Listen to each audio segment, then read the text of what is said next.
Now, why would millions of Americans, many of them evangelical Christians, willingly follow a man who has been divorced multiple times, found liable for sexual abuse, convicted of felonies, and connected to endless scandals? A man who is known for cruelty and insulting almost everyone around him. Why would they continue supporting someone who openly mocks disabled people, attacks veterans, insults immigrants, and constantly spreads misinformation? At some point, you have to stop asking whether Donald Trump is qualified to lead the country, because he's not, and start asking a far more important question. Why do so many people believe they need him? Why do they think he's looking out for them when we all know he's not? Because this isn't just politics anymore. This is identity.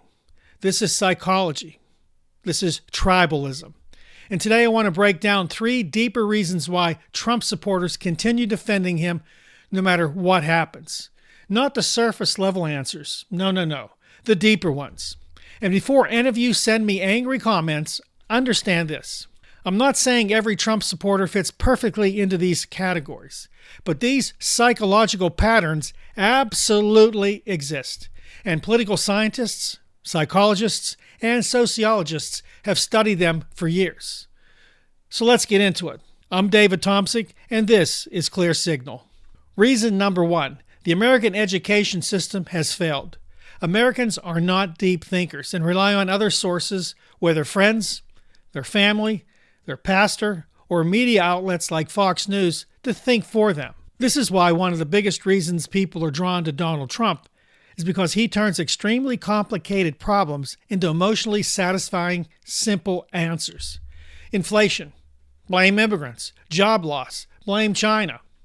Cultural changes, blame liberals. Crime, blame blue cities. Global instability, blame weak leadership.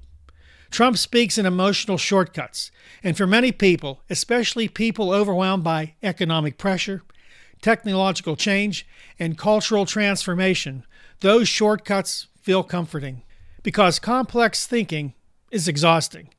Real life is messy. Economic systems are complicated. Global trade is complicated. Immigration is complicated. Energy policy, complicated. Healthcare, extremely complicated. But Trump rarely speaks in complexity. He speaks in certainty. And certainty feels powerful. And many of his followers crave a leader who exudes power and confidence. Now, a politician might say, for instance, well, the issue is nuanced, and there are multiple contributing factors. Sounds weak in modern media, doesn't it? But somebody who says, I alone can fix it, sounds strong, even if they're wrong. That's one reason authoritarian personalities gain followers. They project confidence in chaotic times. Researchers studying authoritarian political movements have repeatedly found that people under cultural or economic stress often become more attracted to strongman leadership and rigid certainty. Now, this is where some people get offended, because many Trump supporters hear this analysis as, you're stupid. That's not exactly what I'm saying. What I am saying is this. A lot of people struggle to process complex systems and are therefore more vulnerable to simplified emotional narratives. That does not make someone stupid or worthless, but it does make them easier to manipulate. And Trump understands this better than almost any politician in modern American history. He doesn't speak like a policy expert, because he's not. He speaks like a television personality, and of course, he was a television personality.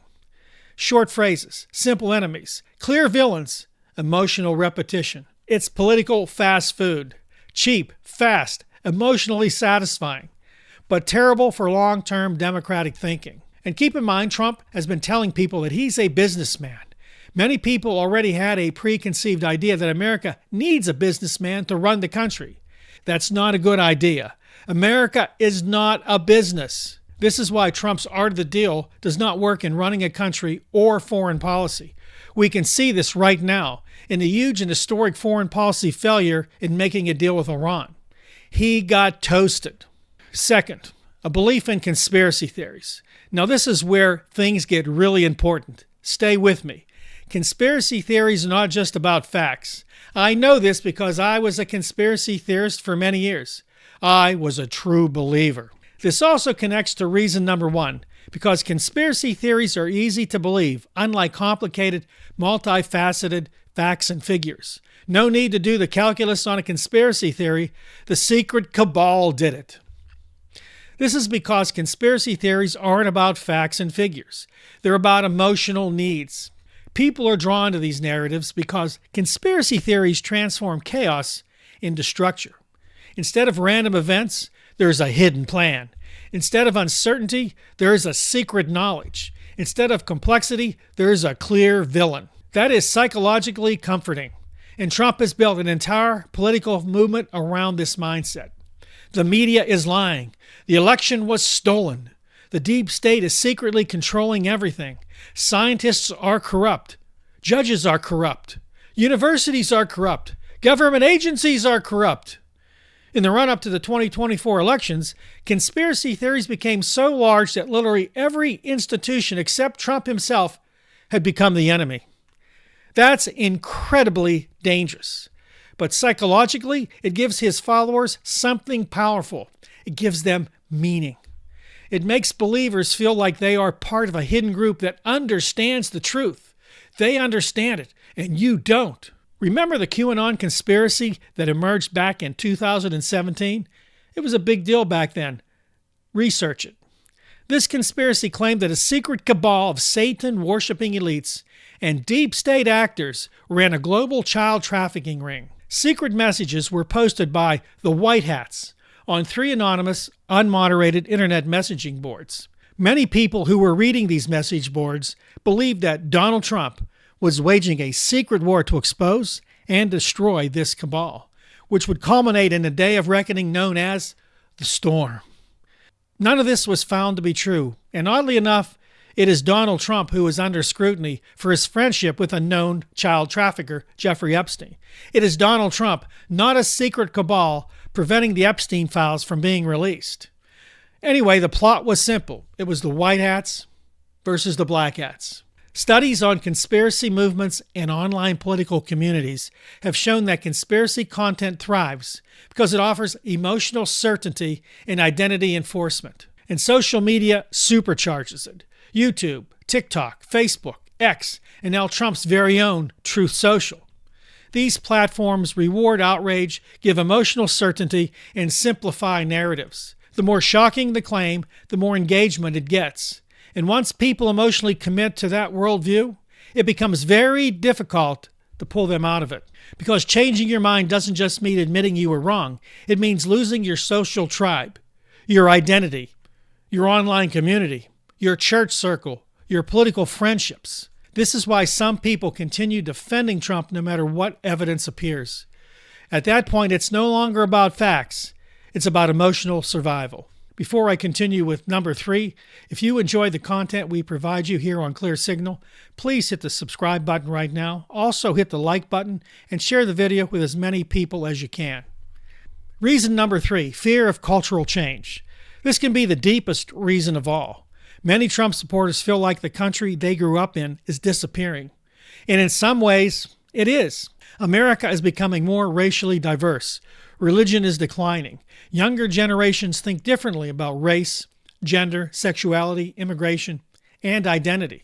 Traditional Christianity no longer dominates American culture the way it did back in the 1950s.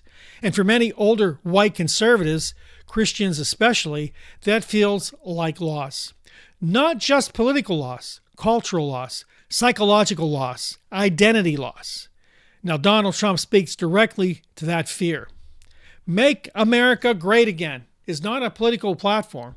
It's nostalgia. It's emotional restoration. It promises a return to a world that felt familiar, stable, and culturally dominant. That's white culture for those of you who missed that point. And tribal identity is incredibly powerful. Human beings naturally organize into groups.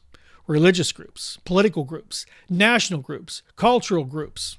And once people emotionally fuse themselves to a tribe, defending the tribe becomes more important than defending the truth. Researchers studying Trump support have consistently identified authoritarianism, social dominance orientation, and prejudice as important factors behind strong support for Trump-style politics. Now let me be careful here. Not every Trump supporter is a racist. Not every Trump supporter is hateful. But Donald Trump absolutely built a movement that channels fear of social change. That's without a doubt. The social change that a rich white narcissist has built a political career around. For instance, many Trump supporters interpret racial and sexual equality movements as personal attacks against the culture they once dominated. The emotional reaction creates anger, and Trump monetizes that anger politically. He tells his supporters, "You're the real victims. Mexicans are taking your job. Yeah, jobs that white Americans won't take. Jobs like farming." And once people believe they are under attack, they will tolerate behavior from their leader they would never tolerate otherwise. I am filming this video out of experience. I can tell you that I personally know dedicated Trump supporters. I know them very well. As I said in other videos, I was once a white evangelical right-wing conservative. I still have friends that are right-wing evangelical conservatives as well. And yes, you can still be friends with people who you disagree with. So I do know this group from the inside. So let me tell you a few of my conversations I had with these people. Now, I have a friend who is an evangelical Christian. I met him at the church I attended. Every week we would talk in the foyer of the church and discuss the political climate in America today. Now, he was a proponent of the QAnon conspiracy back in 2017. He spoke in terms of white hats versus black hats. I didn't challenge him on his belief, but I tried to get him to reveal why he believed it. What he revealed in the conversation once again proves my point here. Like so many other white evangelical conservative Christians, this man had been fed a steady diet of right-wing conservative politics for years. He got his information from Fox News, right-wing leaning YouTube videos, and worse yet, right from that church he was going to, his pastor. Now, I was not going to try to convince him what he was saying was wrong. It wasn't just about QAnon. Everything he said was so far right that I couldn't even begin to imagine how I would persuade him otherwise. So I left it at that. Okay, one more story. A man I've known for many years, a right-wing Republican, told me he supported Donald Trump because he promised to make him rich. I was confused at first, but I found out Donald Trump did indeed say that. Now, I myself know that what Trump really meant was making himself and his fellow billionaires richer. That he succeeded at. But this man did not get that memo. Now, once again, Trump uses keywords and phrases like "make America rich" to keep his base engaged. This, of course, is crazy talk, but I digress there. So what this man really heard was that Donald Trump was promoting his tariffs, his deregulation policies, and tax cuts. We know from history that Trump's tariffs, his deregulation policies, and his big tax cuts only benefit the rich and hurt the poor. This is well known. This just shows you how the lack of understanding on the most basic economic issues has failed this man and millions like him. I can go on, but I think you get the idea. Now, Donald Trump did not create all of these psychological forces. Like any good grifter, he exploited them. He recognized that millions of Americans, most of them white conservatives, felt confused, angry, culturally displaced, economically insecure, and distrustful of institutions. And instead of calming those fears, he weaponized them. That's why scandals don't destroy him. That's why lies don't destroy him. That's why criminal convictions don't destroy him. Because for many supporters, Trump is no longer just a politician. He represents identity. He represents tribe. He represents emotional certainty in a chaotic world. And when politics becomes identity, facts stop mattering. That's the real danger. Not just Donald Trump himself, but an entire political culture built on emotion replacing reality. Many Trump supporters believe that brown people are replacing white people. Blacks are less qualified than whites. Immigrants are receiving Medicaid and government handouts every month. Democrats are demons. You'll be rich. White Americans will be first again. But unless Americans learn how to think critically, challenge narratives, and separate identity from political loyalty, this cycle is only going to get worse. If you enjoyed this video, subscribe to Clear Signal and hit the like button for more deep political and cultural analysis. If you enjoyed this video, subscribe to Clear Signal and hit the like button for more deep political and cultural analysis. And let me know in the comments, do you think Trump supporters are driven more by fear, identity, economics, religion, or something else entirely? Thanks for watching. I'll see you next time.